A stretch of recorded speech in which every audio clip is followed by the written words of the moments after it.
கொடுத்த இடத்துல நான் அமர்ந்து இருக்கணும். கையை விட்டு சொல்லுங்க பார்க்கலாம். கோயம்புத்தூர்ல தான் ஆசீர்வதிப்பேன் ஆண்டவர் சொல்லியிருப்பார்.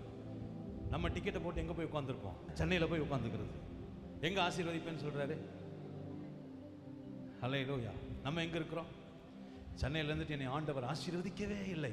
ஈசா கிட்ட சொல்றாரு, எல்லாம் பொட்டி பொடுக்கி தூக்கிட்டு பாத்திரத்தை தூக்கிட்டு போறான். போறவன் போட்டு நீ இங்க இரு. அவன் தொழிலையே கர்த்தர் மாற்றுறாரு. அவனுக்கு தெரிஞ்ச தொழில் ஆடு மாடு, இதுதான் அவனுக்கு தெரிஞ்சது. கர்த்தர் முதல் சொல்றாரு, நீ இதுவரைக்கும் செஞ்ச தொழிலை விட நான் இப்ப வேறொரு தொழில் சொல்றேன், விதைன்றாரு. நம்ம ஸ்தானத்திலே நிப்போம். No compromise. எடுத்த காலை பின்னாடி வச்சிடாதீங்க. கர்த்தர் சொல்லிட்டாருங்க. என்னுடைய சூழ்நிலையை பார்த்து கர்த்தர் சொல்லல, அவர் தரிசனத்தை சொல்லிட்டாரு. உன் ஸ்தானத்தை விட்டு போயிடாத, எருசலேம்ல காத்துரு. கர்த்தர் தானே கொண்டு போய் உன்னை வச்சாரு.